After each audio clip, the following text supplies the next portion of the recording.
Now that is an absolute mouthful, so we are going to abbreviate it and essentially call it TechX. So the folks that you'll be hearing from today are talking about the intersection of technology and water, nature-based solutions, resiliency, and so TechX will be a theme throughout. We'll touch on elements of how we might be able to improve data and how we might be able to improve access to that data. We'll talk about how we can use the data to then predict the future effectively and use it to essentially mitigate risk that the future scenario might tell us. We'll also use it to optimize water use and facilitate holistic watershed planning and management. Then we'll talk about how you can measure and visualize that impact and, of course, inform adaptive management. And all of that data, that impact, will then go into, again, improving data. So it's essentially a cycle, if you will. These are our speakers today. We'll have folks from Microsoft, WaterPlan, Wavin, and Google. They will go through each of their technologies, and then we'll have a moderated panel and audience Q&A. They will all introduce themselves and talk about their company's relationship with water, technology, and watershed resiliency. So let's get on with the show. Eliza.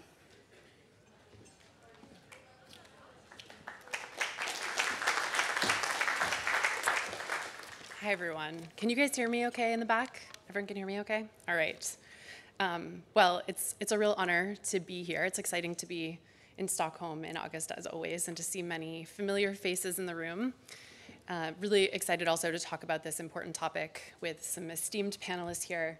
I think we have some really interesting tools to share with you all.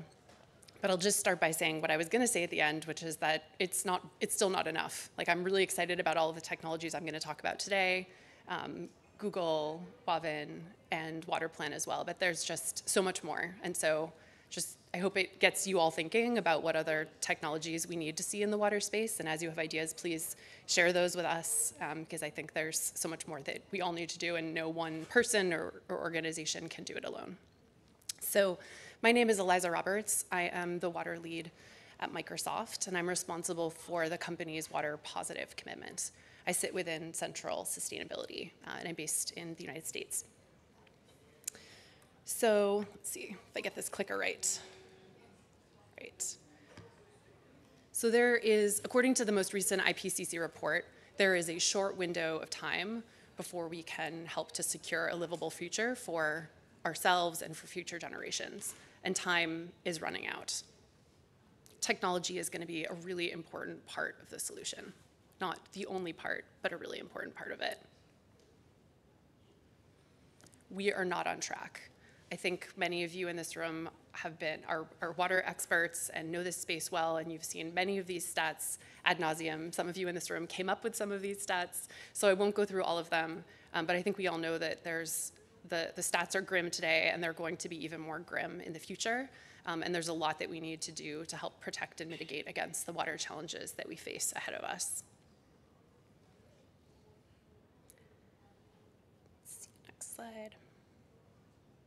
So I'm going to talk a little bit about what we're doing at Microsoft, and then I'll dive into some specific examples of how we're thinking about technology. So at Microsoft, we have 3 layers of sustainability. We've got Microsoft sustainability, we've got customer sustainability, and then global sustainability. So as I said before, we know that we can't do it alone. If we achieved all of our commitments tomorrow, which we are not going to do, we still would only make a dent in all of the challenges that we all face on a global scale. And so we're really working to not just do what we need to do to address our own environmental footprint, but to help our customers and to help the world do the same.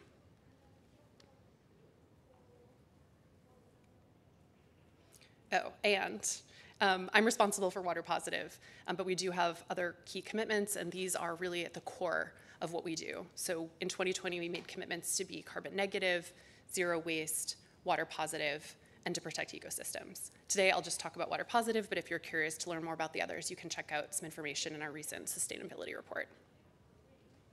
So Water Positive. Our Water Positive commitment has 5 key pillars. The first is to reduce water use intensity across our global operations. The second is to replenish or restore more water than we consume across our operations. Third is to provide people across the globe with access to water and sanitation services. The fourth is to drive innovation. And then the fifth is to advocate for meaningful water policy. The replenishment and reduction part are key, but we recognize that that alone is not enough to be water positive. And so we're working on all these other pillars to ensure that we're really helping to protect freshwater resources for the future. So when I was thinking about the technology solutions that I wanted to cover today, they fall in three key buckets. Somehow I realized when I was prepping for this, I was like, 3 seems to be the magic number of the day. So for those of you who watch Sesame Street with your kids, the number of the day today is 3. And if that's not funny, I'm gonna blame that on my jet lag. So 3 key buckets here. The first are the tools that we invest in through our replenishment portfolio that have a technology component to them, and I'll walk through 2 examples of that. The second are the tools that we develop within Microsoft for customers and for people across the globe, key stakeholders, et cetera. And then the third bucket are tools and technologies that are built by others that we help support and fund. So, first example. Many of you may be familiar with this stat. 30% of the water that we use every day is lost to leakage. So that means you turn on a tap, 30% of that water has already been lost. Granted, that stat is very different in many different parts of the country. In some places, it's 16%. In India, it's upwards of 50%. But we clearly have a long way to go. And many of the solutions that are used to solve leak detection, or to solve leak challenges across the globe, are pretty archaic. Things like listening sticks and sniffer dogs. It's pretty baffling. So last year, we announced a partnership with Fido to help identify and repair leaks in distribution networks across the globe. So Fido uses their AI sensors and other sensors and acoustic analysis to not just identify those leaks, but then size those leaks so you can prioritize which are the bigger leaks that you want to repair first. So we started this effort in London with Thames Water, and then this week we're announcing an update to that we're now partnering with Fido in Phoenix, Arizona, which, as you know, pulls a lot of water from the Colorado River Basin. And we've also got a project in Mexico as well. So really excited to work with Fido on this. And I think one of the things that I'm particularly excited about this project is, as many of you know, the replenishment space, it's really hard to get real-time data from the projects that we're investing in. Sometimes it's possible but expensive, and sometimes it's just not completely possible. But for a project like this, you can get real-time data on how much water is actually being saved and when a leak has been repaired. Second example, also replenishment portfolio. Another stat that you all know, 70% of global water withdrawals are used for agriculture. Agriculture is really interesting because it's a part of the problem when we think about climate change. It is exacerbating climate change, but it's also a part of the solution, and it's also impacted by climate change. That's a brain teaser for everyone. But technology is a really important part of the solution when it comes to ag. And so in this specific example, we're working with Kalimo. They have built out a model that helps farmers to maximize efficiency and conserve water for fertilizer, maximize efficiency of fertilizer application, water, and then improve soil health and a number of other things as well. But the other piece that's exciting about this one is that it incentivizes farmers to do that. So farmers are paid or receive a financial incentive for conserving water. And for those of you who work in food and bev and ag, it's a huge challenge is getting farmers to adopt these practices because it's really expensive and a lot of the pressure's on them. So this is a really interesting case study. So now moving to the second bucket, which are the tools that we develop for others. So Farm Vibes is a tool that we built out first in 2015 and have evolved over time. And ultimately, it is a tool that provides data and puts it in the hands of researchers and data scientists and academics and farmers. A lot of the data is put in the hands of those who will then build it out further and then provide solutions to farmers to help them improve sustainable agriculture practices. And in some ways, there's a lot of similarities with the work we're doing with Kalimo and many of the other types of projects that other companies are investing in on the ag tech front globally. And so Farm Vibes is something that we're continuing to evolve. We're also working to layer AI onto it to improve the insights that farmers can get to help improve environmental practices on farms. There's also some work we've been doing with USDA related to Farm Vibes, and I also, through prepping for this, found that there's a Farm Vibes for students, which is kind of cool, so I might check that All right, next example is the planetary computer. We built out the planetary computer in 2021.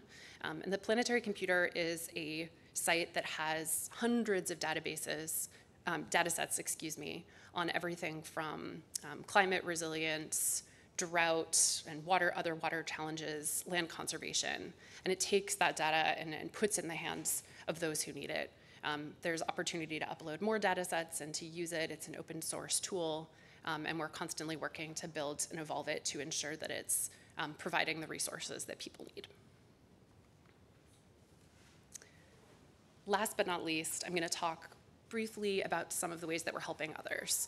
So there's a lot of tools that we're developing, but it's really critical to support other organizations that are developing these tools as well. So one example of this is AI for Earth, where we're putting AI into the hands of organizations. We've provided 116 water-related grants to date to organizations to build out water-related data.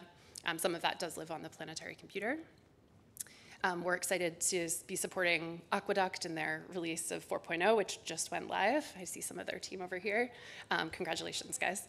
And so we're really excited to support that and ensure that the IPCC climate projections, the most recent ones, are integrated into that tool and available. Tools like the Aqueduct and the water risk filter and others are so critical. And so ensuring that they're up to date and providing the information that many of you in the room and people across the globe need is really important.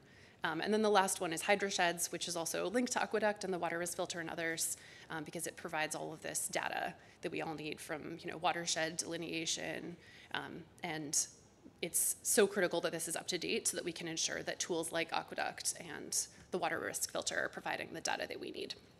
So watersheds 2.0 is coming out. I think they might still need funding, so if anybody is interested in supporting that, let me know and I can connect you with the team. And then there's a ton of startups that we're working with as well through our entrepreneurship programs, groups like Vector Center and FluxGen and others. But I will stop there, and I will pass it on to my colleagues, esteemed panelists, rather. But I'll just end by saying, really excited to share these tools with you, excited to hear what they have to say, and is not enough, and we need so much more. Thank you all so much.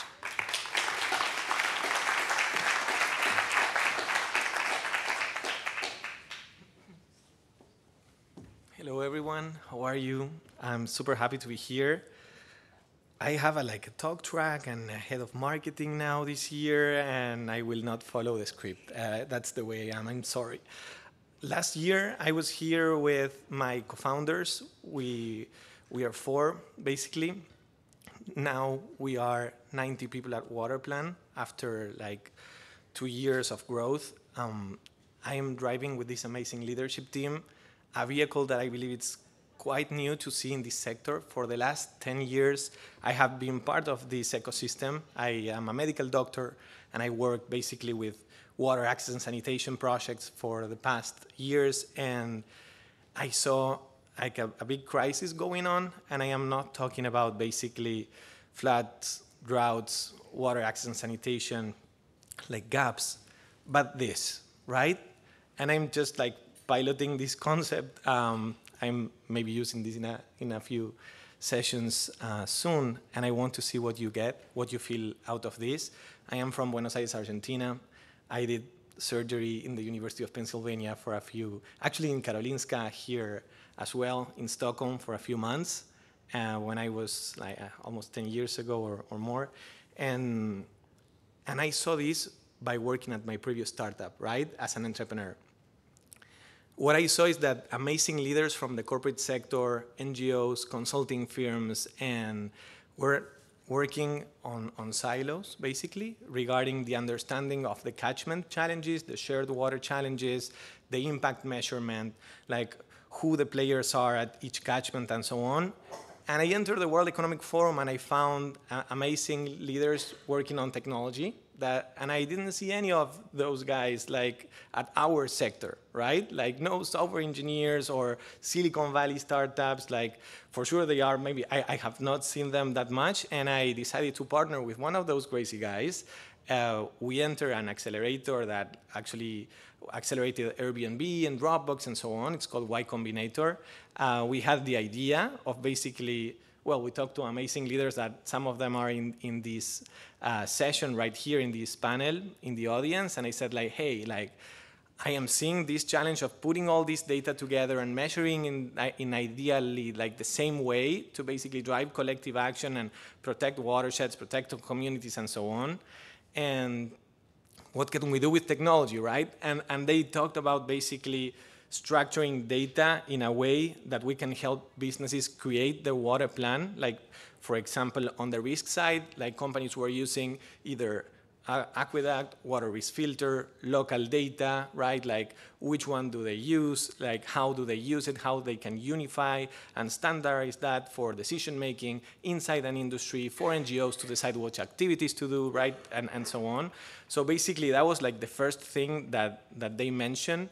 And on the other end, like one super interesting thing is how they can get to quantify basically all of those data sets into specific outputs, such as value at risk, that CDP was growing like 30% year over year, and we need to measure, like now we have volumetric water benefit, and we're going to the 2.0, and I really admire the team that are doing so, and how can we leverage these amazing vehicles of software as a service climate platforms to add value and make it faster and I know that maybe faster is not the best sometimes, but I am sure that we can leverage the best out of all this amazing advance in science, in technology, in satellite imagery, and so on. This great science that can be applied basically, and I have like a science leader in this session as well coming with me to like my second Stockholm today from Waterplan, and I saw all those papers and these Google Scholars advanced, and so how can we use that, right? Like how can we put that into something that is usable by basically corporate leaders, governments, and so on? We are starting with corporate leaders because venture-backed company, we need to move fast, we have investors, we have raised our Series A and so on, and we need to show results, but basically I believe we are joining those two worlds, and what I want to get out of you is basically how, like, get your feedback, right? Like, for example, this last and third way of basically adding value that we listened from almost our 50 customers since we started in these last 2 years was like, I need to understand who is playing in that catchment, like who is adding value there, like which are the partners. Is it Quilimo? Like who else is working there? What are they doing? How can we measure that impact? How we can categorize that? Can we do a matchmaking there? Can we generate like incentives for these players to show themselves? And like the carbon basically market and the carbon technology world and so on was inspiring us to basically bring all of that learnings to the water world, right? And I believe now I am wearing that hat, like I was the medical doctor doing surgery here in Karolinska, and now I'm wearing the technology hat, you know, to try to put all of this together, all this great vehicle to be leveraged by the NGOs, the corporates, and so on to figure out how we can add value together, right? So basically, we built this team. 90 people now growing, I don't know how much, like year over year. I need to do the math, but basically, it works like this. We have a science team. It's almost 6, 7 people growing as well. You can talk to Hemant here in our audience. A technology leader team, like designers that are super important, like UX, UI, you know, basically understanding the use case, understanding the rewards, like why are we developing this feature? Why are we like structuring this data in this way? Which decision will we make? How frequent do we make these decisions, right? Which data sets should we use? How users are using that data? Do we need to invest more in this or the other, right? So like understanding how Silicon Valley people works, how like software engineers and so on is super valuable for us, that sometimes we believe that I know there's no data or there's a lot of data, but the thing is like, how do we use that data, right? That's how they challenge me all the time. I want to have like basically amazing data sets shown in graphs and dashboards and so on, but they tell me for what, right? Like every day, that's the question that I get from my co-founders and team. The water world, the water accounting from corporates, the water accounting from cities, the water impact from projects and so on, and how we can put all of that together to drive collective action. That's where I am aiming for. And we are giving like great first steps. I have a concrete example because I am a visionary and I usually am not clear at all. And I get that all the time. I'm the crazy water guy at my team. But basically, I was almost 1 year ago or so, and I connected with I worked really close to TNC in the past years, like 5-6 years, and Alianza of the Latin American Water Funds, basically the alliance, had this challenge. They had an Excel sheet, for tracking their projects, and they had at least between 20 and 31 different water funds that they need to report on different activities to many corporates globally and so on. And here I will share a case study of that output, basically, of how we decided to, in this case, we work with corporates, we work with NGOs, in this end of what we call the marketplace, specifically in measuring the impact of water funds. The TNC example is a great one on structuring that data to show results either to corporates but also to the water funds to understand better which are potential next steps towards water security, basically, right? So what we did is we understood them, right? We worked with 9 water funds. Some of them were more thrilled about using technology either to report, to understand the risk of the catchments, to understand the type of activities and so on. It's super challenging to bring technology into a sector that it was used to work manually, right? So we are basically facing that challenge as a startup, and it's a challenge accepted situation, right? Let's get it solved, and I believe it's adding a lot of value. Many water funds were extremely excited about having a risk framework with proprietary data. On top of that, they can centralize the information if they want from their local collection efforts that Waterplan or they also do, right, on the same platform, or either information from the open NGO atlases and so on. We had the different locations where they were operating, the different activities and projects, everything systematized in the same fashion as volumetric water benefit, so the same structure, so we can all speak the same language, right? It can be updated either by them or the headquarters of the alliance and so on, so they can figure out the progress of each project and so on. And basically we tracked with, and this was a first iteration that we did. It was quite amazing. Actually, IHE Delft people are here also in Stockholm Water Week, and they helped us basically on our first iteration for how to monitor and add value with automation to monitoring, for example, right? We know that there are usually different outputs out of BWB efforts, and what we studied basically the framework, specifically on land cover, land restoration, type of changes and so on, and effort and activities. And you have in this session one of the scientists that led that, and basically IHE Delft reviewed the way that we proposed, that was adding satellite imagery with high granularity to understand the land cover changes. Then we added up-to-date precipitation data sets and so on, right? So we can basically study the impact of different projects that are quite dispersed, to then either can be ground truth locally or also can be compared with other methodologies to figure out potential accuracy and so on in the future. So that was just a first step. We are using other methodologies today, either for land cover, land restoration, land conservation, or agriculture, wetland conservation. It's quite amazing what we can do with technology and automation. It's a matter of keep on learning. The use case, it's not only about developing science, right? We need to use that science also to make decisions and understand that challenge. So that's one way. You have 2 celebrities here with beautiful pictures of either Rocio, organizing the alliance and the reports from every water fund, and also Patricia from Santo Domingo. It's a Hollywood picture that she has right there. But basically, what we want is to show that the first 3 uniques that I mentioned can be used to accelerate this transition towards water security.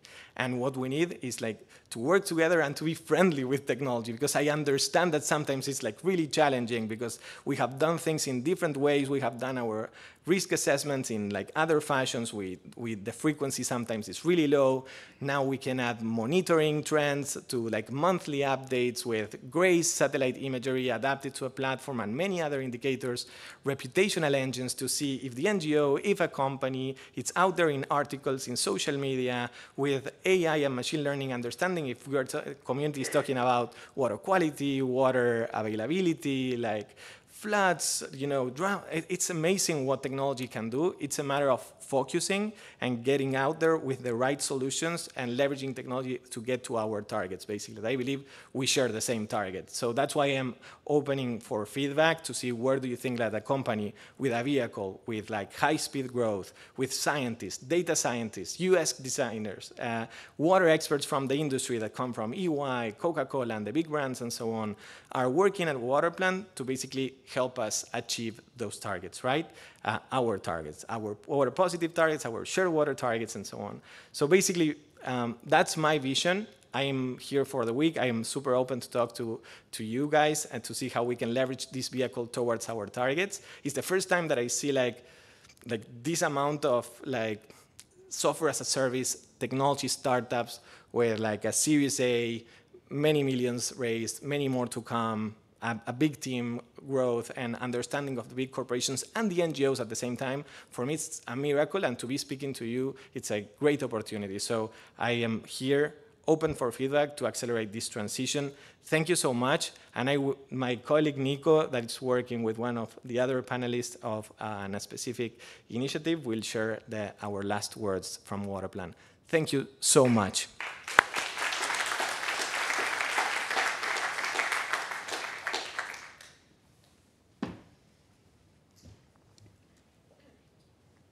Hi, everybody. I'm Nick. I lead our alliances and sales efforts here at Waterplan. And Nico just talked about how we can help accelerate impact from an outside the fence perspective.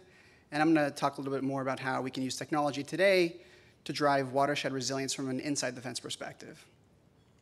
And I want to kick this off by referencing a session that we attended yesterday. One of the questions that kept coming up that was quite common was, how do we motivate other business leaders to begin to pay more attention to water? And how do we create a common language around water that enables everyone to collectively take the water crisis more seriously? A lot of us here are leading that effort on our own at our own individual companies we're working at, but we often have to coordinate with other stakeholders across the organization to get them motivated and get them to focus on water. And how do we do that in the same way that we've gotten carbon to the right place and elevation? So the way we do this today at Waterplan is we enable our clients to achieve a financial quantification of water risk, which creates a common language for businesses. Everyone understands money. It's pretty simple to understand, and it's how we make business decisions every day. And so in this case study that I'm going to walk through today, I'm going to explain how we did this with a particular customer, and we partnered with Wavin to help them understand the water risks that they were facing at their particular site and help them understand how these risks could pose impacts to business continuity and what the financial impacts of what those risks look like. And from that exercise, we helped them model out an ROI based off of a particular response related to investing in rainwater harvesting and storage. So to set the stage, I'm going to talk a little bit about what we did with this client. We first started off with a global screening of all of their sites to understand their exposure to water risks and the vulnerability that each of those sites had on those water risks. Once we did that screening assessment, we dove deeper and identified one key site in Mexico that required a deeper assessment and understanding of the risks they were facing. We then integrated a wide variety of different data sources to truly understand what was happening locally at that basin and where that site was located. We looked at the site's water counting data, their production data, revenue data, any public local data that was issued from the local utility, any scientific reports. And then we ran calibrated, localized hydrologic models for the basin and looked at fluctuations of groundwater and surface water using machine learning and satellite imagery. From that exercise, we were able to financially quantify the impacts that these water risks had. And I'll walk you through some of the highlights of that analysis. So the site primarily relied on surface water as their primary source of water.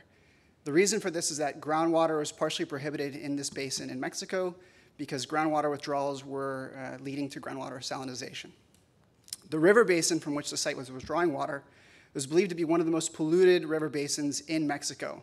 And the reason for that is because there's a lot of industrial wastewater that's being pumped out into that basin.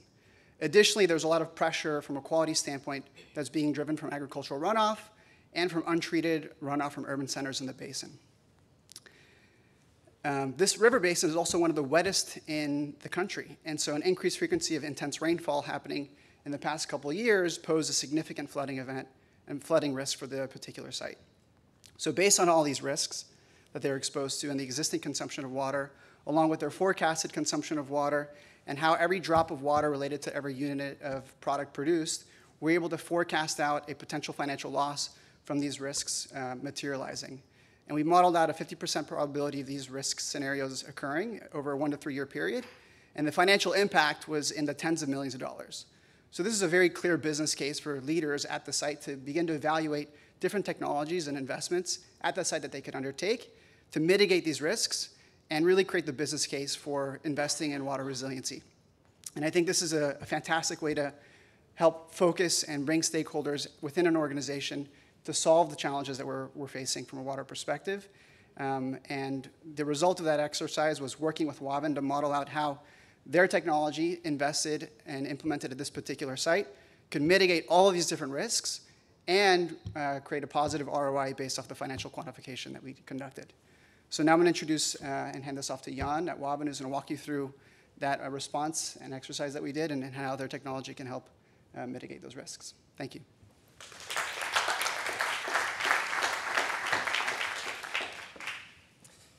Hey, I learned that I should say hey in Sweden. Good morning, everybody, and thanks all for coming, and everybody online as well for being here. This is my slide. So I'm Jan van Rompuy. I'm based out of the Netherlands, so quite close to Sweden, and I'm a sustainability director for Wavin. Wavin is a water technology company, and I would say I really want to congratulate the water plant team with creating this common language, because both for, I think, me as a sustainability manager for our own sites, but also working with customers together, you really need to have a starting point, a baseline where you create also the transparency, the data, but also the urgency to act. And the case that we will present today, that Nick already introduced, I think in the theme of this conference, Seeds of Change, I hope that each project at a time can be one seed. So I hope that it inspires you. I don't think it's too much today about the individual case, but I hope that you can learn from it. And then, like all the other panelists, open to feedback from all of you, how to make it better. And if you feel this is something that could be relevant to you, please also reach out to us. A little bit about Wavin and Orbia. Wavin is a water infrastructure and technology company. We were created decades ago in the Netherlands, but meanwhile a global operation. We are in the business of transporting, storing, and managing water and all kinds of water. And we have been working on innovation since decades ago, but we still have the responsibility, of course, to continue to working on new innovations. We are part of Orbia. Orbia is a Mexican-based company which has different business groups, which we are one of. And I think the key thing about Orbia, which also as a sustainability manager really triggers me, is that it's a purpose-based company to advance life around the world. And one of the challenges they are really focused on is the water scarcity. And I think we need a common language like Waterplan is giving us to have a baseline discussion about what is actually the case. But I think that purpose and sustainability also is a common language where we can find each other. Just like, some time ago we had the Sustainable Development Goals where companies were brought together and say, hey, can we work together on this? I believe that's also part of the equation that we are in, and which sometimes also, just like you meet people that have a common purpose, it's so easier to get together and get things done. And I believe that's also the same for companies. Moving a little bit deeper into the challenges that we feel that we have a contribution to make, which again, as Eliza said, I'm being very humble here. I know the challenge is way bigger than we can address, but we are in the business of safe and efficient water supply. Eliza mentioned that 30% of water that is not reaching the tap because before it reaches the consumer. And there we have a key role to play in water network management, but also in really reliable and safe infrastructure. Sanitation and hygiene, which is another key issue. And then, of course, the whole topic of climate resilient cities, climate resilient infrastructure, climate resilient industries, where with the changing weather patterns, we need to also play a role with the technologies that we have around urban climate resilience. And also some of my colleagues are here in the room that are experts on this. and around another area, also to where we use the water in buildings and homes, is to be more efficient there. So that is sort of the elements we are focusing on. If we look at sort of our starting point around water and our vision, is that water is circular by default, but we change that circular system. We put cities and infrastructure and homes in between it. So now it's not circular anymore, and we need to restore that. I think if we want to be net positive, the only way is to have a circular water system. And we have 5 key elements that we focus on, that we also will see in this project. What are the types of water that we have, where and when? How can we catch it? Then if we catch it, what do we do with it? Where can we buffer it? Where can we store it?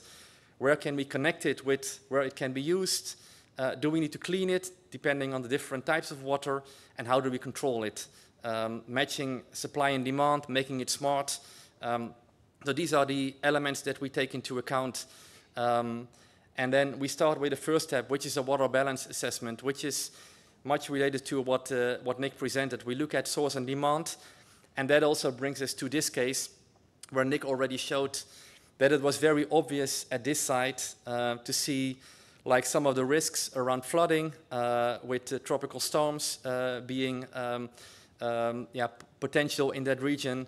Water scarcity with the surface water at some point might be restricted, and the quality of the polluted water, and then of course linked to that the reputational risk.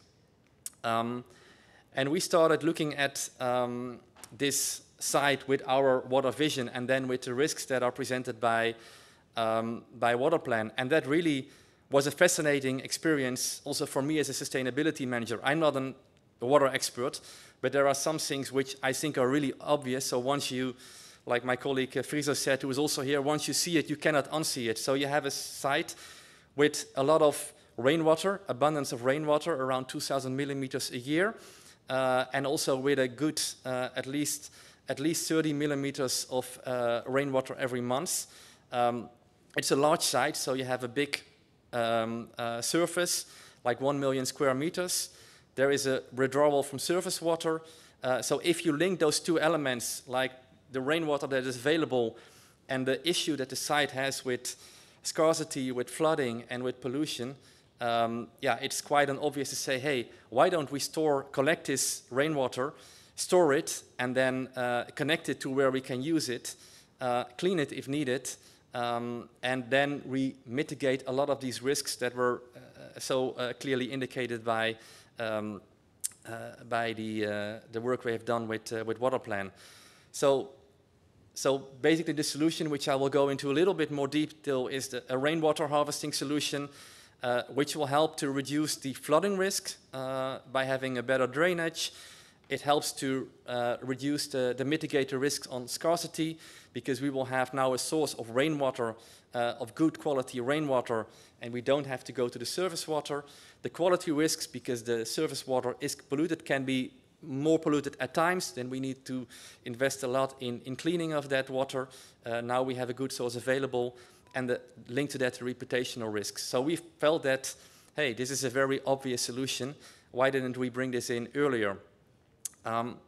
Looking at a little bit of technical details, I have colleagues here which can tell you in a much better way about it, but it's basically having a storage tank below the surface to be able to catch and collect the rainwater.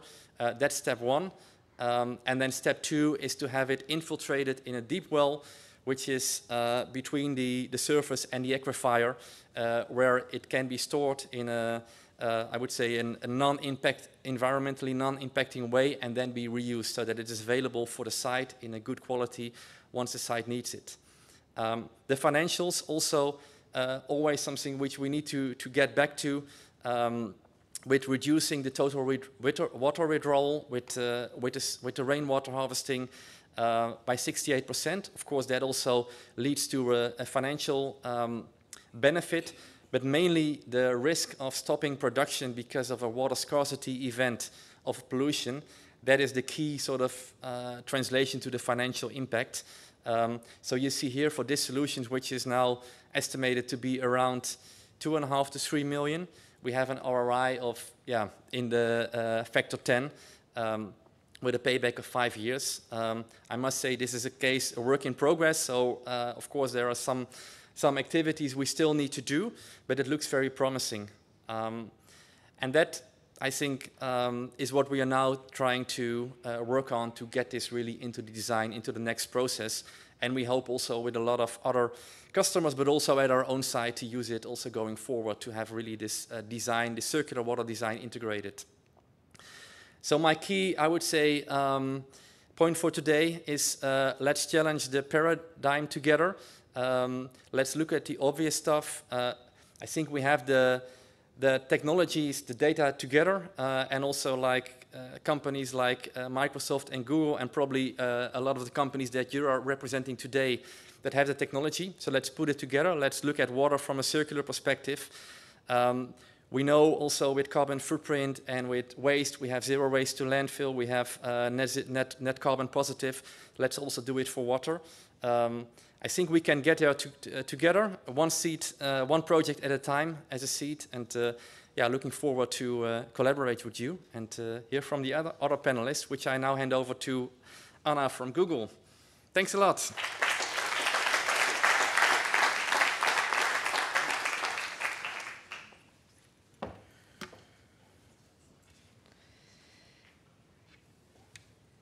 All right, good morning. Thank you for having me here today. My name is Anna Square, and I'm the head of carbon and water in the global sustainability team at Google. We launched our water strategy in 2021, a year and a half ago, and we organize our water work in 3 pillars: advancing responsible water use, and this is where we want to enhance the stewardship of the water resources that we use for our offices and data centers globally; benefiting watersheds and communities, and this is how we collaborate to replenish the water and the freshwater consumption in the communities where we operate, and enhance the watershed health of those watersheds. And then finally, what I'm very excited to talk to you about today is how we support water security with technology. And this is how we bring Google's technology, our technology and our tools to enable people to prevent and predict and recover from watershed stress. On top of our water strategy sits our 2030 goal, where we aim to replenish 120% of the freshwater volume that we consume across our offices and data centers globally. And this is work that I'm very excited to have a lot of progress over the last few years. And I'm not going to be talking about replenishment today. I'm going to be focusing on technology. So Google's mission is to organize the world's information and making it universally accessible and useful.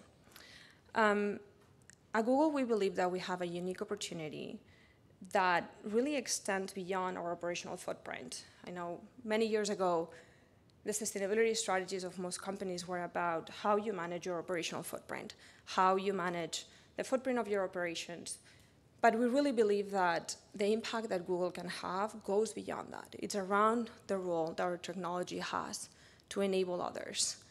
And so that's how we have structured our water strategy around our technology.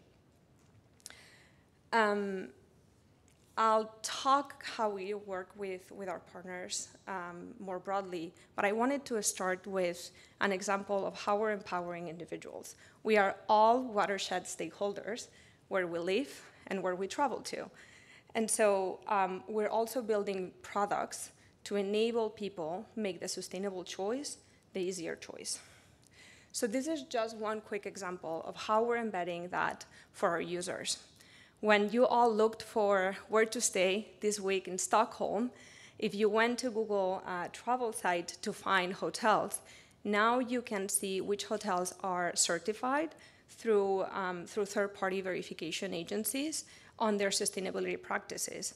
And there's already a nugget on water consumption. So when I was looking to where to stay, I was able to select my hotel based on not only cost and location, et cetera, but also on water practices. The work that I'm really excited to talk about today is how we're working together. We've been talking about collective action. There's my panelists are talking today how they're bringing technology, how they're bringing all of these stakeholders together. And this is where there's a lot of opportunity to advance technology for sustainability together. One example that I wanted to share is the Freshwater Ecosystems Explorer. When the SDGs were launched, the UN asked their 193 members to report on indicator 661 on the freshwater ecosystems. And the countries didn't have the data at their fingertips to be able to respond to that ask. And so Google partnered with the European Commission Joint Research Center and the UN Environmental Program to put together a platform built on Google Earth Engine to provide detailed statistics and maps on water on the planet.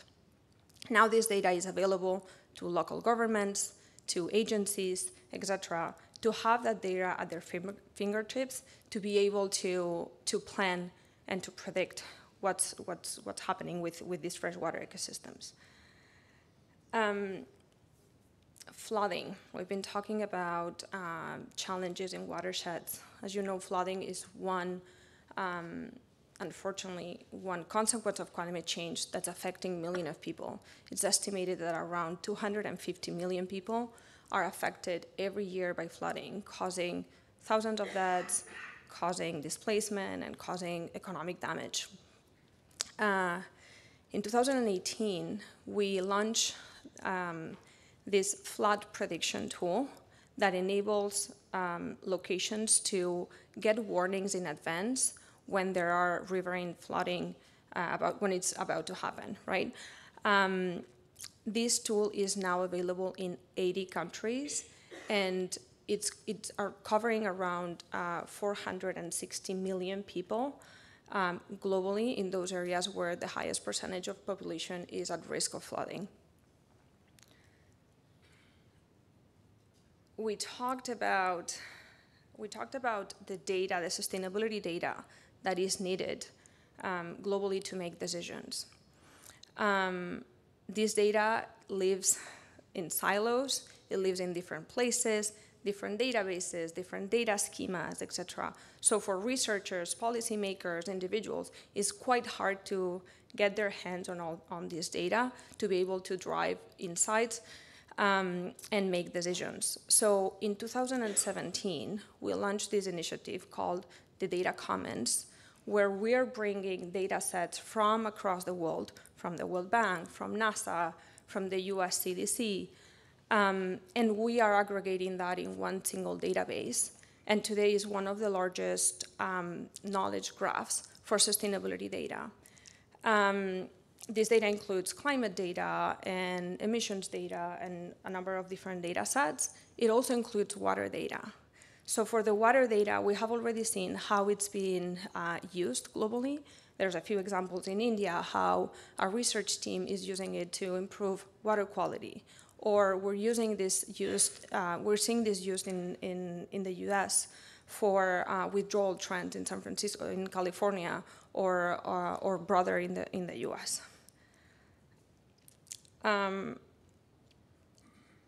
This is about, what I've just talked about is how Google is developing tools and technologies built on our own capabilities on AI, cloud computing, Google Earth Engine for geospatial data.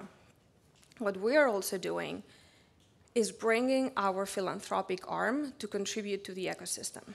So for those who are not familiar, google.org is Google's philanthropic arm that is helping communities around the world and different parts of the ecosystem to build technology to enable sustainable development. So there's a few google.org impact challenges that we have launched. There's the 2021 that we launched for 10 million euros here in Europe, and then a $30 million fund that we launched last year that are specific to climate. And so we want to bring that technology, open data, AI, et cetera, for the climate ecosystem, and we have done certain investments that are specific to the water space.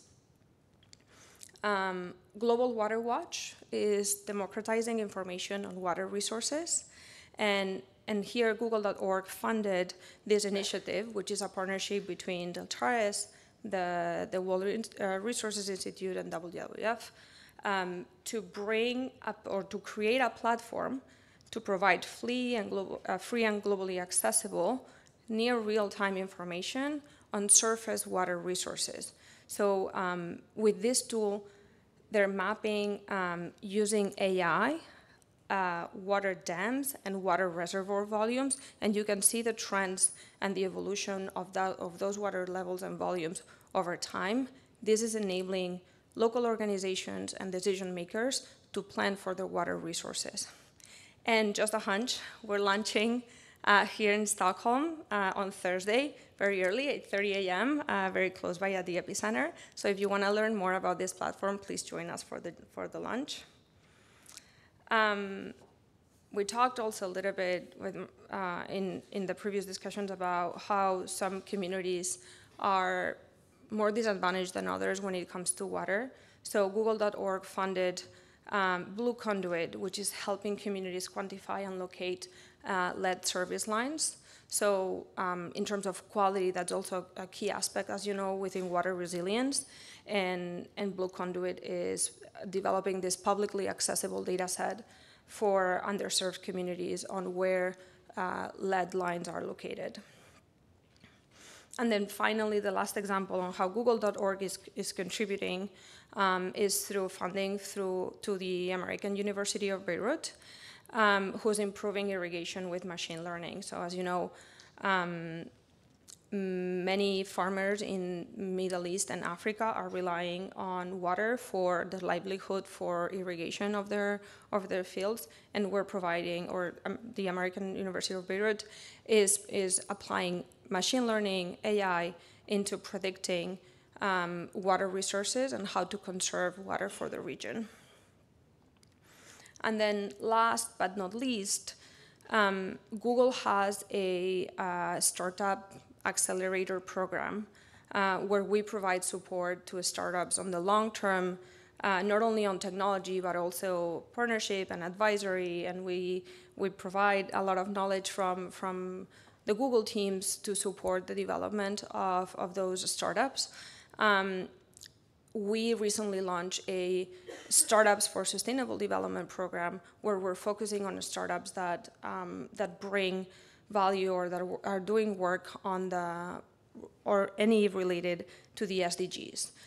Within that, we have a number of startups that we're supporting on the water space that I'm really excited about because they are part of the ecosystem. WaterPlan is in the list too. And we're very excited because that's part of the ecosystem. As we said, no one company is going to solve it all. No one startup, no one NGO is going to solve the current water challenges that we have and are just increasing for everyone. And so we're really excited to be part of this ecosystem and to contribute with the unique Google capabilities with our technology, whether it's with AI and machine learning, or whether it's cloud computing, or our geospatial information capabilities through Google Earth Engine, to contribute to the ecosystem of solutions that we all need to put together. And through all of these examples that I shared, you'll see that this is not just Google trying to solve this problem by themselves, but it's through partnerships, through very strong partnerships, whether it's with consulting experts that I see in the room, or with NGO partners, or with the startups. This is a problem that we have before us that we need to all work together to come up with solutions. So I'm really excited to be here today to talk about how Google can contribute and how can I contribute as an individual. So I'm passionate about this. And yeah, excited to be here. Thank you.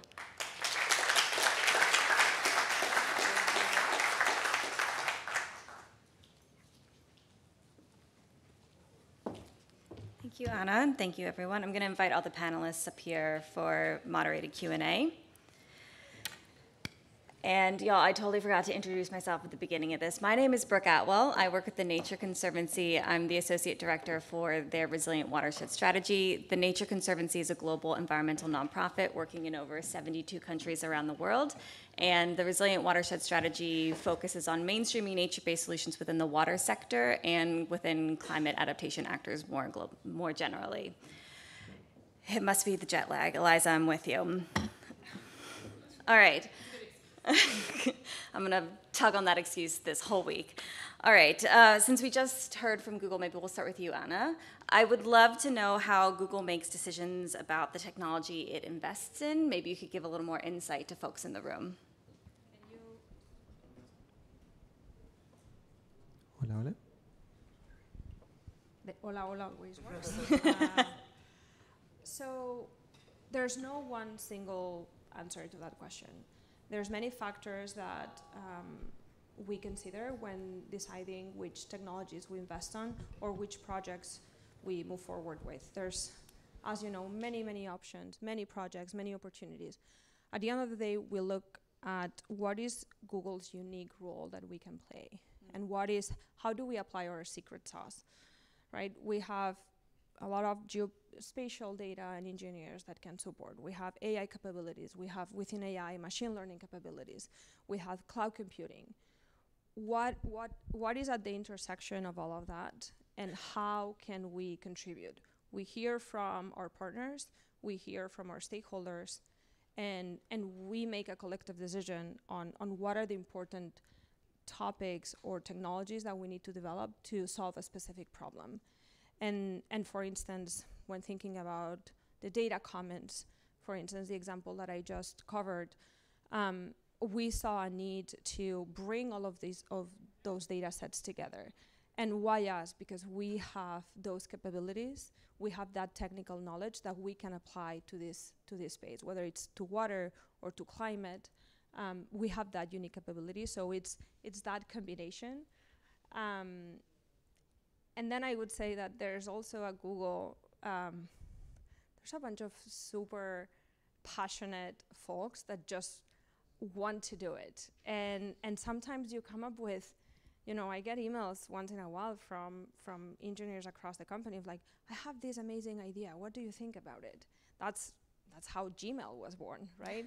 And sure, that's many, many years ago, but that's still true. That's still true that some of these examples are driven by someone who's passionate about the sea or who's passionate about diving. We have a diver who's done like thousands of immersions, and he launched a product that is today used widely. So we have a lot of that. So I would say it's a combination of a lot of factors.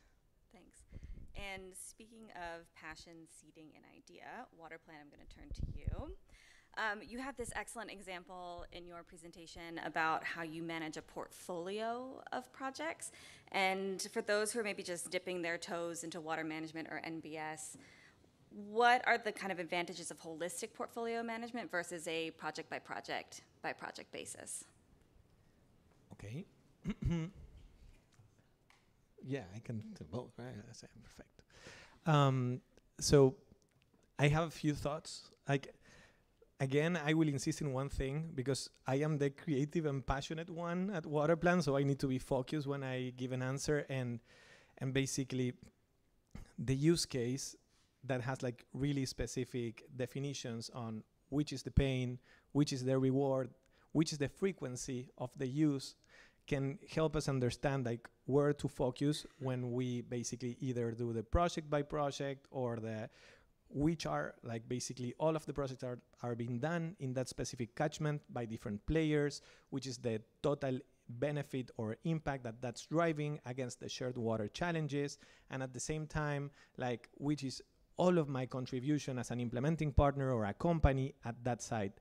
Everything that I have just mentioned has a different user, a different frequency, and like a different reward, right? So what for us, when I get all of that passion about like, hey, all of these projects that I have here, which is the total impact, but I am not talking about amount of people, amount of hectares, amount of volumetric water benefit.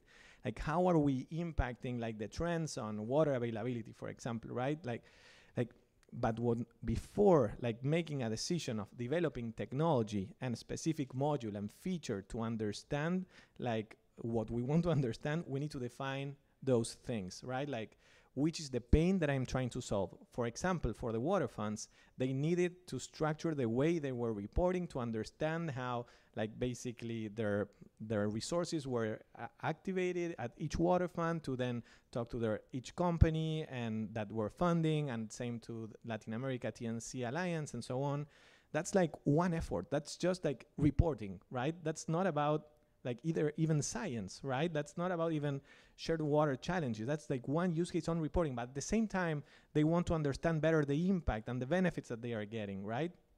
Either as an individual project or as a collective project. And then the community, we all want to know how all of the interventions that we are all doing, like those are different investments, right? For a technology company to focus on.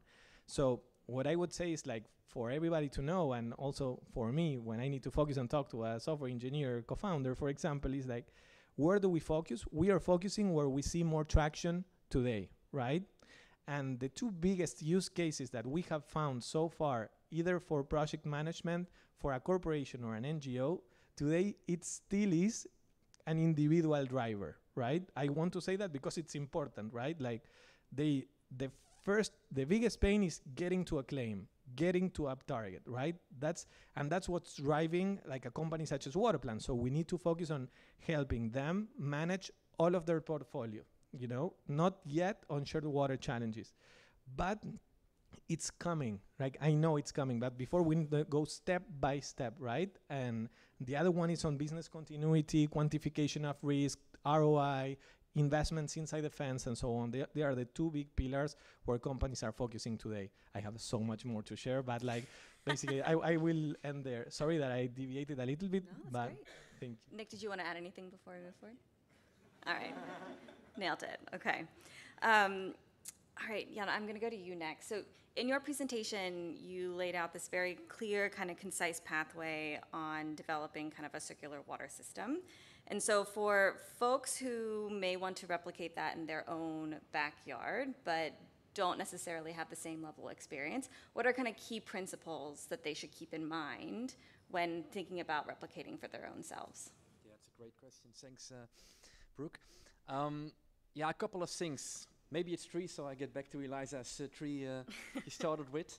I would say, yeah, bring in passionate people, because in the end the company is just a group of people working together. So I think you always need to have those passionate people that look from a holistic perspective. And then again, that connects to the second point, really look circular and look at the full water cycle. Because I think only when you do that, you might see some of the things that you didn't look at before. You know, we are looking at sites that are there for 30, 40 years. And when we discussed this, everybody said, hey, that's a nice insight, but why didn't somebody look at that before, like 10 years ago, 20 years ago? So that's just taking that holistic perspective is so important. And I think the third topic that also is really, I think, key, bring rainwater into the picture. I think it's many times a forgotten source, a crucial source, a part of the solution, and somehow, you know, we just look at surface water, at groundwater, we look at potable water, we look at where we use it, and then we forgot to sort of take into account the thing which is, you know, comes to us by nature and which is the obvious thing, which is part of the cycle. So I would say that's really, really make sure that you have a good focus on rainwater. Thank you. Now, Eliza, Microsoft has been doing a lot of work kind of looking outside of your core operations and kind of expanding. And you had a couple of examples, one kind of focus on the urban context and another focus on the rural context. Can you talk a little bit about Microsoft's philosophy and why you all are kind of taking this holistic, almost like source to city kind of perspective and how you guys invest? Happy to take a stab at that. So we've done a risk assessment to identify the priority locations where we'll focus our efforts. I think many of the things I'm saying are probably the same for Google here, and many of companies in the room. So we've got about 40 priority locations where we're looking to invest in replenishment projects. For each of those locations, we're not looking at the metro or the city, we're looking at the basin. and not just the basin where that data center is operated, but or a campus or building, but the basin where the water is pulled from by the utility, so the true source of water. And we're looking to return water or restore water or prevent as much water from being used in places that will impact that basin. So where possible, we look at the minor basin and not just the major basin. Although replenishment, as many of you in the room know, is challenging enough, and there's a really limited supply of projects, so sometimes the minor basin is not always possible. But that's what we're looking to do, is to really focus in at that basin level. Was that your question? Yeah. Okay, great. Great. We're going to open it up to the audience in just a moment, so keep your questions handy. But before we do, I would love to know, just from any of y'all, what are some of the gaps that you're seeing right now where you believe that tech could kind of step into that space and make a really big difference, kind of a forward-looking area where there's a need? I have the microphone, so I'll just start. The first one that I'll throw out there is real-time monitoring for replenishment projects. I think the best in class, the best practice right now is to do third-party quantification, where you confirm the estimates that are provided by your partner. And you're like, okay, this is how much we think is being returned to this basin, or this is how much water we think is being saved using guidance that many people in the room have developed.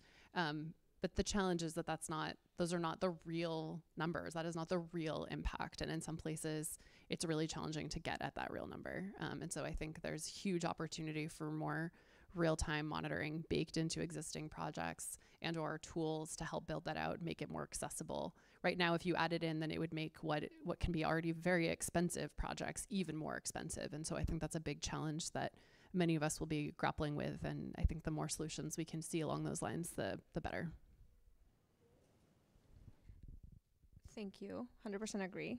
And I think that you can build on technology. Thinking of, I come from the carbon world. I'm carbon offsets expert. I've worked a lot on nature-based solutions for carbon, and we're seeing how remote sensing is enabling scale in the carbon world. Sure, the carbon market is under fire right now. Let's not talk about that. But the carbon world has figured out how to bring remote sensing to monitor. I think that there's a lot to be learned from the carbon world in the water space. Also, one not to do. And there's one extra piece here. Talking about carbon, we're talking about nature. None of these projects live in their single silo of the environmental impact that we're trying to tackle. This is not, oftentimes, water replenishment projects, water quality, wash, etc. They're not just a water project. They're a water project and a carbon project and a nature-based project and an ecology project, etc. So how do you bring all of those indicators together? And how do you communicate and assess the benefit across a number of different indicators? I think that's going to be the next step change on how corporates think about how they invest in nature across indicators, across topics, because none of these things live in a silo. And how can you use technology to monitor that? And again, not just to the basin or the location where your operations are based, but more broadly. Open to ideas on how to bring this to life. That's a great point. I might be a little bit skewed in my perspective here, so take it with a grain of salt. But one of the challenges that I see happening commonly with a lot of our customers is that they're oftentimes burdened by administrative workload. There's many different reporting standards you guys have to comply with. There's many different sources of data for internal water accounting data, for risk data, and it really holds people back from driving impact. You guys signed up to be sustainability leaders to make a positive impact on the planet, not fill out reports and work on Excel all day. So one of the opportunities I see for accelerating impact is alleviating that administrative burden and working to consolidate all the different data sources in one place so that it's easier to report, it's easier to monitor, and you can just focus on achieving your goals. And so I think there's a big opportunity to consolidate data across sensors, across a bunch of different platforms to integrate with, and I think that's going to be maybe a big focus for us in the next coming months. So, yeah. Good. I love that. I love that. Yeah. We work together, right? Yeah. One mini comment, may I? Or it's one per water plan? Okay. On top of that, what I think is like, what we are doing here, and like, for example, I listened yesterday, we have like less than 40 companies on the WRC, 242 like endorsing CEO Water Mandate, but like the CDP climate is like 30,000 companies like reporting on. So like this is growing, right? Like this is growing 30% year over year, more CDP water security companies reports and so on, right? So, and we are doing this the way we used to do it, right? Like our risk assessment, our quantification at that site, the monitor of that specific project and so on. What I want to say here as the first gap is on thinking at scale that can drive collective action. The way we do it, if we think that we need to basically evangelize like 30,000 companies, we need to do it on a fashion that can help then like thousands of facilities like adapt to what Nico was saying on administrating workloads and so on. And I believe that it's a great place for technology. And the other one is like, if we think, like working with technology also usually brings I already use like a lot of platforms, like I use. So basically, we need to be early adopters also, right? And this is not just for using Waterplan. It's like we can have like many other like technologies doing the same as Waterplan. Hopefully, we need more players in the sector, but we need to be early adopters as well, as many of the companies have already done, specifically in this like niche, right? That's what I believe. Like, let's be early adopters and let's think at scale. What do you think? No, fully agree. Yeah.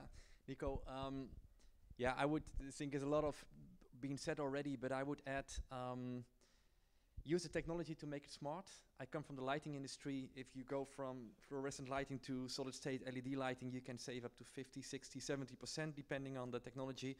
But if you make it smart, connected, controlled, you can go up to 80, 90%. And I think there is a lot of opportunity at each individual home or site or basin to use more of that opportunities to really make it, and to also match supply and demand, which also in energy we have a challenge there, but I think also an opportunity. So I would say make it smart. And I would say the second point, to really make it context based, to link what you do at your individual site to the context of the basin and the global context, which I think the tools that we discussed today, and then link it back to, okay, what is then sufficient for me to do to become net water positive? And I know also in this conference we have people like Johan Ekström just talking about planetary boundaries. I think just like carbon, you have to make the connection to what does it mean at the water basin and the global scale, and then translate it back to what does it then mean for your individual project, what you need to do here and at that location today. Great. Questions from the audience? Sir. Hi, I'm Sanjeev. Clearly the world is struggling with the lack of data in the water world and the fragmentation of data as well. So in that context, it's exciting to see what you folks can help enable through technology. My question is, there's another issue. And the issue of creating a common language of that data, common metrics, so that we can collectively monitor and update and learn from each other. I'd like to hear the panel's views on that in terms of what's being done to arrive at that common language and metrics.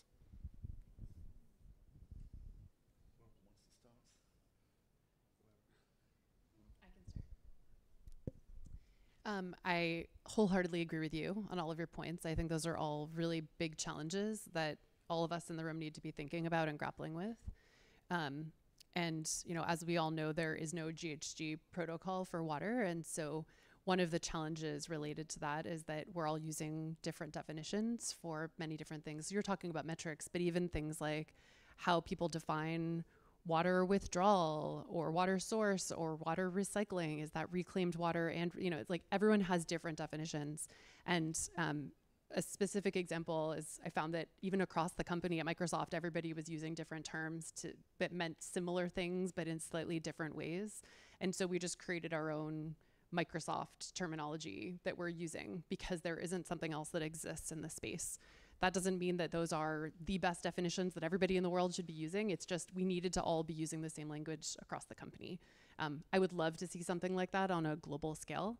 And I have talked to other organizations about it. And I think it's just a challenging thing for, it's just challenging to pull a lot of people together who've been using definitions in different ways. But I'll just add that on the metric side, I think that's also really critical, is to make sure that we're developing metrics in the same way.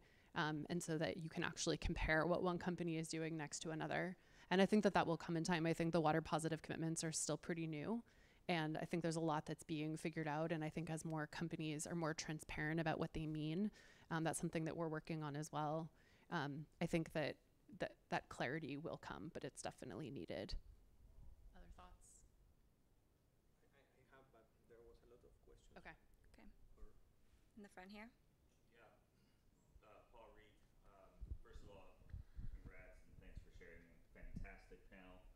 I feel like one of the challenges we see. One of the challenges we see a lot on the ground that I think is impeding us all moving faster and reaching scale is there's a fundamental lack of trust between actors in the basin, right? There's a lack of trust between civil society and government and the private sector. So my question is, do you have suggestions for how to develop technologies that produce data in ways that bring in stakeholders from across sectors so that we're not only focused on building information, but we're focused on building trust in the information. It's a nuanced distinction, but we can have the best information in the world and the best technologies in the world, but if the stakeholders we're trying to influence don't trust us, we're basically, moving the goalpost, right, and pushing the ball down the field. So, just really curious on less on like what we're developing and more on the how we're developing and when do we socialize it with the actors that we need at the table if we want our solutions and investments to produce benefits that are sustained over time, if that makes sense.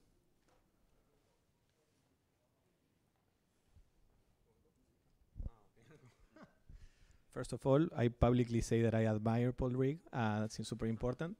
And I will two in one. Like, I believe we can use data to answer both of the questions, like which is the indicator and how to generate trust. Today, like this vehicle of water plan is basically learning by constantly using like UX, UI understanding of the use case, the pain, what they trust, what they don't trust, what data they use, what they don't use that much, like learning by understanding the data that generates trust to a CFO, to an ROI on an inside the fence, or also an ROI on outside the fence, or a government to say, yes, I trust this information. What CFOs have said to Waterplan so far when we did all the analysis of catchment, watershed data, and inside the fence data, financials, and so on, they want transparency on which are the indicators that are taken into account. So basically, we can understand day over day by continue growing and getting use, basically, which are the data sets that you are using, which are the ones that are available, which are the ones that there's a gap in this region, that we don't have these data sets, and so on. And basically, I believe that the metric will be found by using it, basically by centralizing all of those data sets for decision-making processes, and the trust, the same. Let's say, like, we have found here that, I know, corporates and TNC are using the same language for at least like project management at a catchment scale. That's the first step. Like, we need to go deeper. We need to go deeper into impact and watershed challenges understanding and so on, which are the indicators that have generated trust between these two players. Then we go to government, then we go to like water authorities for sure, water utilities. And I believe that, like, by understanding the users, because even inside companies, the trust between a sustainability manager and a CFO needs to be generated by that example that I gave. I believe that the similar, like, we can extrude that basically to the government, NGO, and so on. Like, this has already been covered in other industries. Now we need to do it on water. That's what I think, right? And I think that it links back to the question that was asked before about what is that common language. When you go and work with the local communities, sometimes there's not understanding of what that common metric is.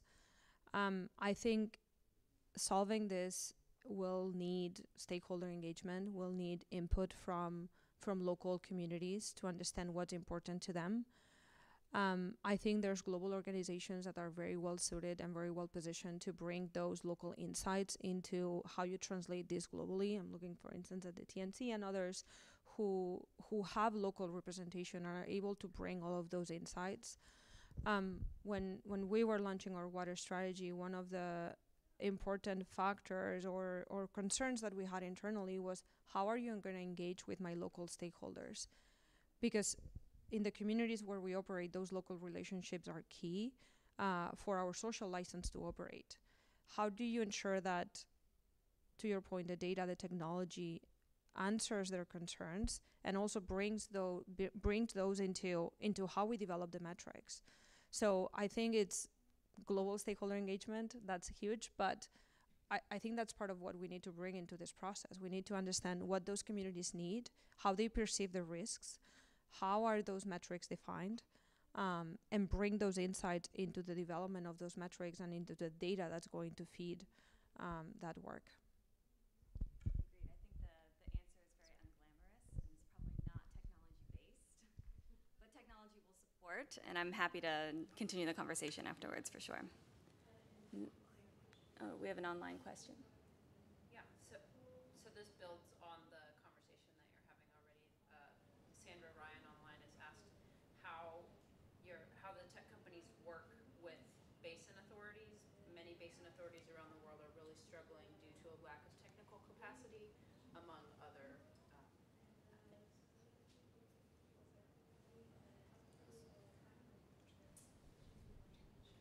Alrighty, go. It's a great question. I do not have specific examples I can speak to right now, but I will say that policy is one of the key pillars of our commitment, and technology is an important solution, but it is not the only solution. And I think Paul's question about trust is such a good one, and it's really important because you're developing tools, and each tool is for different groups and different audiences, and it's hard to develop one tool that's going to answer questions for companies, but then is that going to help assure communities? And I think what Anna was saying about stakeholder engagement is spot on, and the importance of people connecting with people. And so a lot of what our data center teams will do is meet with communities to hear their concerns.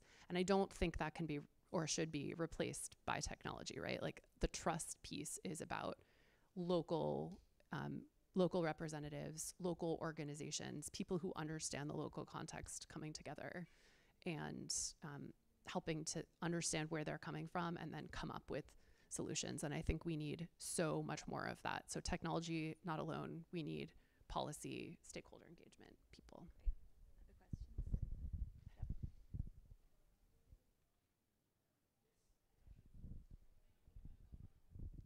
Thanks a lot. Yeah. Okay, so water data are important, but they are even more critical in fragile and conflict contexts. I wanted to know if you are engaging also with NGOs on such settings to develop pilot projects about water monitoring. For example, you are speaking about leaks. Global leaks is more or less 30% of the global losses in water, but it's much higher when you work in areas like East Ukraine, for example. So did you already had the opportunity to pilot data monitoring in such places? Thank you. Is that specifically for me or Google, Microsoft? Okay. There's the few examples I spoke to today for leak detection. That example I shared is one, but we're also doing, we've invested in a project, and Google and Microsoft have invested in many of the same projects, so Google may have invested in this one as well, with the Bonneville Environmental Foundation, which is a matchmaker that helps connect a lot of companies with projects. And through that project, which is modeled after a project in California that's identifying leaks in affordable housing complexes. It started in LA, and I think Google was a part of that one. And then we're investing in the next project they're implementing in San Antonio.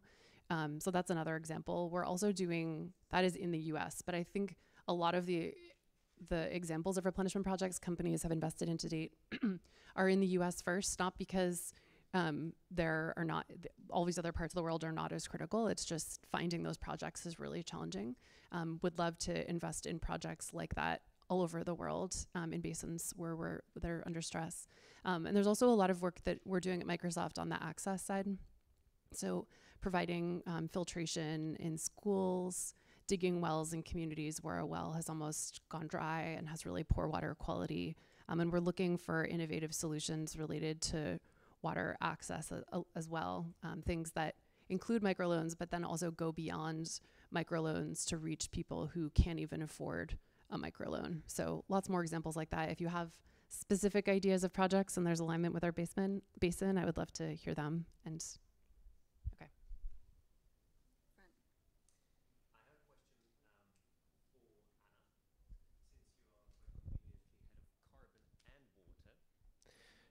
So wetlands can store carbon much better than drylands. Wetlands or humidity in general creates a different biodiversity that is also capable of absorbing high amount of carbon, like trees. So far in the water industry, I've seen water issues or the results of analyses mostly communicated in cubic meters, or there is also the dimension of time per cubic meter. In your startup programs, do you see companies finally delivering interdisciplinarily analyses, how a certain change of water in a water basin will also influence the carbon absorption of those soils, etc.? I mean, are we getting to multidimensional KPIs in water sector, or are we still talking cubic meters only?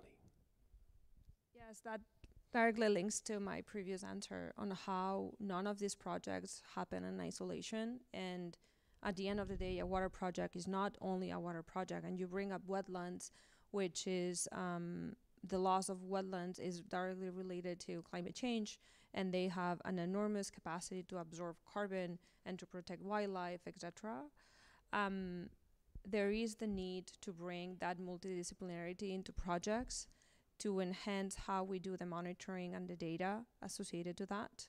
There's always the balance of how much time do you spend accounting and trying to get the right numbers versus the time that you spend implementing projects, and you have to arrive to a good balance.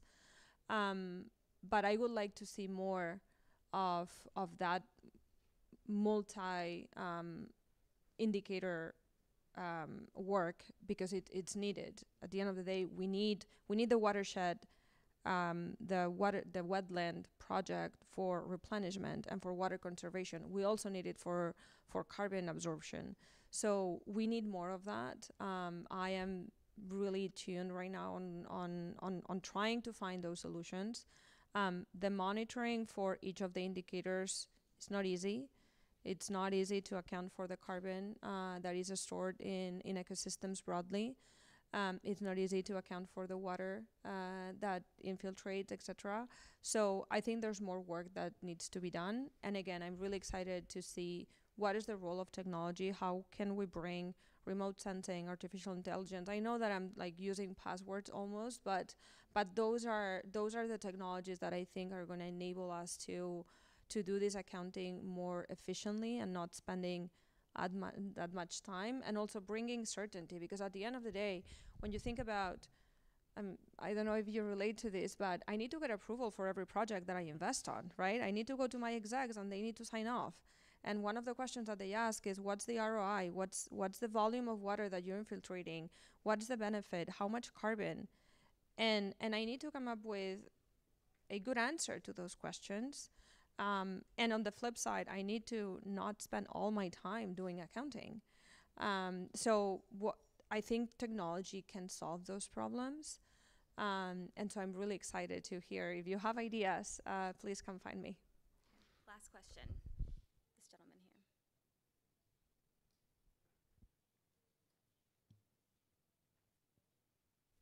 Thank you very much. I thought maybe it's because of the blue color, so you couldn't see me, not bright enough. My name is David, I'm from South Africa, and I hope the panel, three of them, panel members will be able to answer, particularly Google, Microsoft, and Orbia. I must say first, your presentations were quite detailed and I'm impressed. But from an African context, I'm quite concerned with good reason. When you look at where the continent is, and maybe you juxtapose South Africa and the neighboring countries, in terms of our own water technology, we're slightly ahead. But in all of your presentations, I couldn't get a sense, now that you're talking about stakeholder engagement, of the level to which you'd be engaging governments in the continent and trying to give them ideas to see how best they then can manage, water resources, and how to make sure that the infrastructure, for example, is in a state where it can actually be fit for purpose. In one of the presentations, there was a number pointed about 30% of water losses from the source to distribution. In South Africa, we're sitting at about 60, and it's 2023. So my question then is, because you've got Microsoft and Google in South Africa with glassy offices in Johannesburg, and I'm not too sure if Orbia has presence in my country. Now the question then is, individually, what is your contribution outside where you're actually working in your host countries to assist particularly countries where technology is a bit behind in addressing some of these challenges and ensuring that actually everybody has access to potable water? And while at it, we also create systems which will ensure that water security is not a pipe dream, but it's something that's attainable. Thank you. Thank you for your question. So I think, as Eliza said, public policy is quite important, and our contributions there are also in the water space. Some of the technologies that we develop are global. They're not local, or they're not focusing just on the local context of where our operations are. So some of the solutions that we shared do provide information for global geographies, including South Africa. One of the Global Water Watch teammates is actually from South Africa, and he was walking me through all of the insights that he's getting from the platform on the local context. He's from Cape Town, so we provide those technologies on a global level. And then our engagement with local government, it really depends on our presence in the country and then what our technologies can provide. Thank you for your question. And we are somewhat limited in that we need to focus in on the regions where we operate, right? So Cape Town, Johannesburg are key places where we are looking for water projects to invest in. A lot of the work that we've done so far is in the United States. That's where many of our projects are, but we're increasingly moving to other countries where we operate. But it's tough because we have seen very few shelf-ready projects. We ultimately need to build out projects that don't exist, teach local players what replenishment means, how we define it, and how we can build out those types of projects. On the access front, it's a little bit easier, but then it's a matchmaking game of finding organizations that can provide the support to implement the project in exactly the location where we're looking for it. So that can be tricky. We did recently sign on to the TNC's water fund in Cape Town. We're increasingly looking for other projects in that region, and we're also looking for water access projects in Lagos and in Kenya. So just putting it out there, if anybody has ideas of projects in any of those locations, please send them our way. It's really important for us to find projects in all of the places where we are operating, and some places have just been a little bit slower because we don't have matchmakers who can send those projects to us and we can just say, okay, great, we're signing on to this one. But we're looking for it. Thank you. Thanks for the question. I agree, it's also, you cannot change only the parts, you have to change the whole. So I think it's good that you bring in Africa. From Orbia, we have a very limited footprint in Africa. So the fair answer is that, like the others, we focus on the communities where we operate. That's mostly Latin America, the Americas in total, Europe, and then Asia Pacific. I know there are several projects ongoing in several sort of more pilot projects, also with the precision agriculture business that is part of Orbia. They have some operations in Orbia. I don't have all the details, so if you leave me your contact details, I will get back to you with a precise answer on that. Thank you. Thank you to our panelists, and thank you all for a really engaging discussion. This has been very fruitful, and I hope you do come up and talk to them after. Thank you all.